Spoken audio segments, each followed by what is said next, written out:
Hey there everybody, welcome back to Purplatypus is the name. Welcome to another video. Today I'm giving you some early game tips for Metaphor ReFantazio. It will basically hopefully help you out. If you've played the game for maybe 20 hours, 10-20 hours, you may already know this stuff, but if you're just getting ready to jump into the game, this is stuff that will be pretty good for you to know earlier rather than later. The very first one that I actually heard some people not knowing about, which because I don't think the game tells you, but when you're going to archetypes, every archetype has a unique passive that's called a hero passive. Basically, it's something that only your hero gets, and they always affect overworld combat because that's the character you control, right?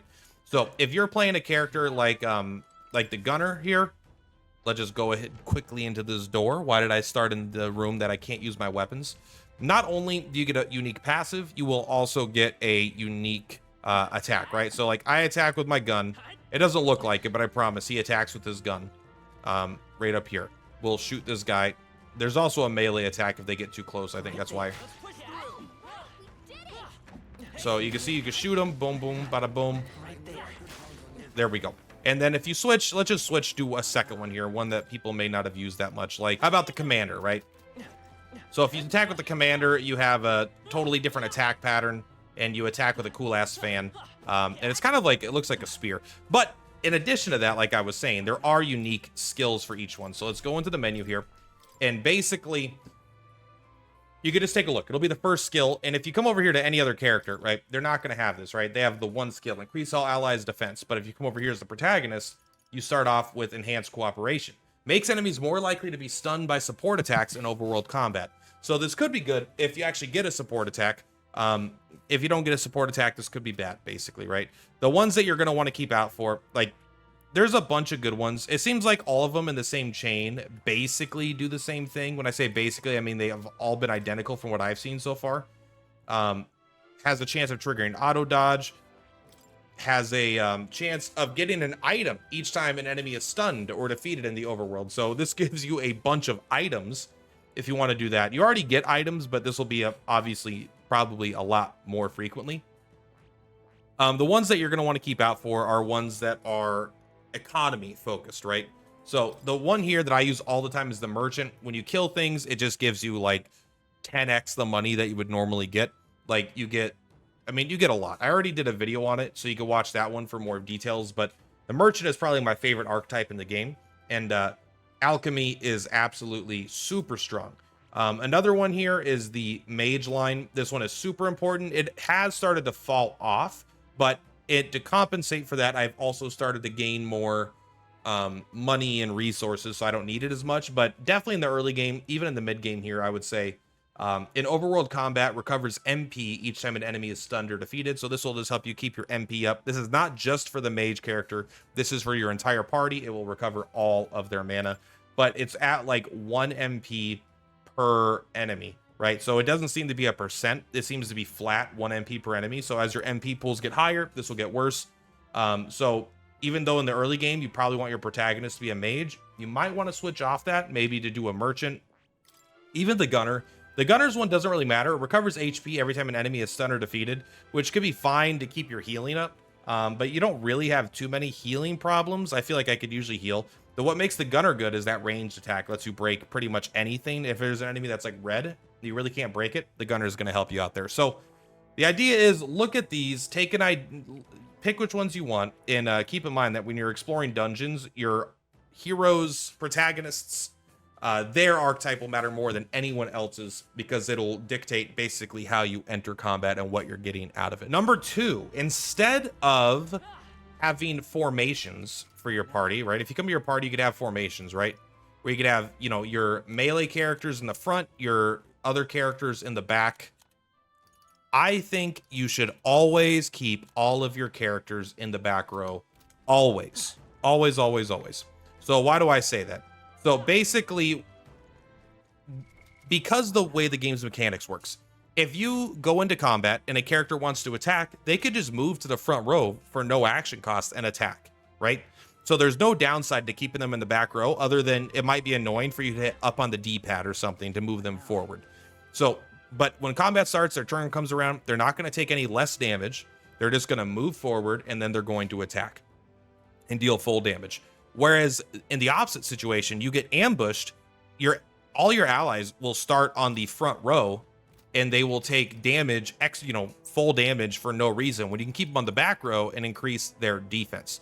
So if you get ambushed, you already want all your characters in the back row to take reduced damage, because there's no downside to keeping them in the back row, right? So besides that, also, it's just a little bit of a safety thing, where if you start a fight and like your first character misses their attack and your characters are like on the front row, you won't even have time to switch these characters to the back row because you'll lose all your turn icons. So there's really no downside to just keeping your characters in the back row when a fight starts. In fact, let's see if I can just let this guy ambush me, and so I can show you what I mean. So when the fight starts, we're going to get ambushed here, and then we're all going to start in the back row. So he's going to Hellraiser, and then he's going to attack us, right? And because we're in the back row, we're taking way less damage in general. And even him, like, that probably would have killed him. He did die, all right? It's not the best example. But the point is, Assault Beacon... Oh, I don't use the commander that much, that's right. But yes, the point is, he would have probably died in the first hit. Someone else would have taken that damage. So, for the most part, because, like, look at, you could do this. Attack, back row. Attack, back row. There's no reason to start in the front row. There's no, like, downside, right? You can even see here, right here, melee attack fell, defense rose. But I'm like, all right, I want to be in the front row. Melee attack rose, defense fell. So, boom, just like that. Number 3 is that all supporters, or followers in this case, are not made equal. So if you come into the menu here, you could go to your followers, you could select one, you could hit Y, and you could take a look at all of their skills. You don't get all their skills until I think you get more at level 4. But you could look at the next skills, basically. And so you are going to probably want to prioritize how you're leveling up, not just based on who you like. I mean, obviously, that's a very viable way to do it. But you can get probably more out of your overall class. You know, you can get more out of your experience if you kind of look at skills that you want to get, right? Like, there's the obvious ones here. Like, I'm not really interested in being a samurai. Of course I am. But hypothetically, you weren't interested in being a samurai. Okay, well, maybe I'm not going to focus on this guy. But there are some other powerful, unique effects that you're going to want to make sure to prioritize. You know, I mean, there's ones that are as simple that I don't think are as good, but they're ones that let you purchase from the Igniter shop in the capital city.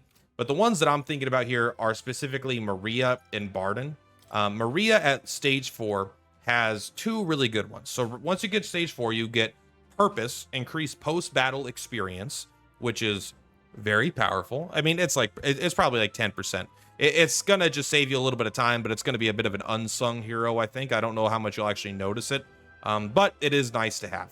Also, look at how crazy this orange bar is, man. This thing is going psycho mode. But the super strong one here is speed cooking. I just made a video all about this one in general, but I want to include it here again. Basically, this will save you blocks of time. We're going to talk about blocks of time again in number 5, but this will save you blocks of time, which is a very valuable resource because the game essentially has X blocks of time until the end happens. And if you can get more of those, it's very good. So love speed cooking, very powerful. But also over here, another one on Barden is both at level 4 as well. You get the care package, which is cool. It's like every few days or something, he's going to send you a parcel. The parcel will have stuff in it. You can see that I don't have it. I'm assuming that this is guaranteed to happen on specific, like, coded days and not a % chance. So you're never going to get 10 in a row, but you'll never go 10 days without getting one, something like that. It is probably, like, the earlier you get this, the better, because you'll get more parcels. And that will just give you more effect out of it, where if you wait to save this guy to last, it's unlikely to be as impactful, but still, who knows? I don't actually know how good this one is. But the other one you get at level 4 is Protective Formation. Improves defense when the whole party is in the back row. This just furthers kind of solidifies how good it is keeping characters in the back row. Is you just take less damage. Enemies deal a lot of damage in this game, and this is, again, especially good when you get ambushed, because your characters should probably already be in the back row, like I was talking about. And this will just also increase their defense even more, right? So this will just make ambushes even worse against you. And I mean, he also gets some really, really powerful, the Escape Master, right? So if you have like defensive formation, protective formation, and then you have the guarantee escape also. Like, ambushes are a thing of the past. You don't really got to worry about it. And right now, my #1 amount of game overs comes from ambushes. So maybe I've been scarred, but ambushes definitely can just wipe you out of nowhere. So that is something you are going to want to try to avoid, and this is very good at that. I also like the care package though. But yeah, so the main point here is that your followers aren't created equal. So take a look at your followers and kind of strategize which ones you want to focus on before others. And now some of them, like Gallica and Neris, like a lot of these, and probably Katharina, these are probably even Alonso to an extent, but they're going to be like semi, like they're going to have caps that you're going to have to progress the story to progress. And I'm sure all of them do, but some of them are a little more obvious. Like this character, you can only level him up as you get to new towns, basically. And Katharina seems to kind of also level up in that same cadence. And then I got her to 4, but then I got kind of hard stopped, right? So there are going to be artificial barriers on pretty much all the characters, but even for your party members, kind of decide which ones you're going to use and you're going to get more effect out of. And some of them have really, really good abilities here, right? Like this guy makes it so when you ambush an enemy, you suddenly do a bunch more damage. He can also reveal enemies on the map. But I think Hulkenberg is probably the best here. She basically is going to make it really likely that if an enemy is targeting your weakness, she could jump in front and take the hit to prevent them from getting that extra turn icon, which is huge. And while I'm on the topic, basically, you remember I was talking how good speed cooking is? Let's take a look at some of the food you can actually make. So I'm able to make all kinds of food now, and food is, like I was saying, powerful. So here's one called Critical Meatballs. A meaty dumpling so bitter it rouses the 6th sense, increases critical rate for all allies for 3 turns. Now, I don't know, I haven't seen a skill. Like, I've seen skills that buff, like, your attack, your defense, your hit, and your evasion. I haven't seen skills, there probably is something, but this seems to be the easiest way to get a party-wide critical rate buff. And again, criticals in this game are insane. Yes, it does more damage like all games, but it gives you additional turns as well, even when you can't strike a weakness. It is a very powerful effect to get crits. So these kinds of items are very strong, and you might want to make, like, for certain fights, like if it's a hard boss fight, you might want to make 10 of these and just have a bunch of them for that fight. Just always keep up a double crit buff, you know. But also there's even attacks. Deal 300 almighty damage to one enemy. If you use this and you have a team of merchants, or you have one character that, you know, all the team is the same archetype and you have the merchant thing on, this could do 600 damage to one enemy. If you have your whole team just have these on, you get a hit for 2,400 damage by using items and nothing else. I mean, that's like kind of crazy. I mean, of course, it'll fall off later in the game, but it is almighty damage, so it'll always get through. But also, like, lots of good healing ones. Let's take a look here. Cure status ailments for all allies. For 60 seconds, receive no damage from enemy ambushes or while traversing dungeons. So this means if things that hit you on the dungeon, or like on the dungeon map, you're not going to take any damage. And if an enemy ambushes you, you're not going to take any damage from them. I wonder if this means that you can't be ambushed. I haven't actually used this myself yet, but again, very powerful. Restores HP. This one's a little bit weaker than the other ones because it's like the tutorial food, but still 400 HP is a lot. Curing burn is relevant. But look at this one, magical bread. All party members gradually recover MP while walking in dungeons for 60 seconds. I mean, this has got to be sick, bro. I mean, food is very powerful. These are very potent effects, and like there is an ultimate food as well. Every time I've made a new food, it's been incredibly powerful. I've wanted to make more of them, and in fact, I'm saving them. I'm not trying to use them too much because they're just great items. So do engage the food.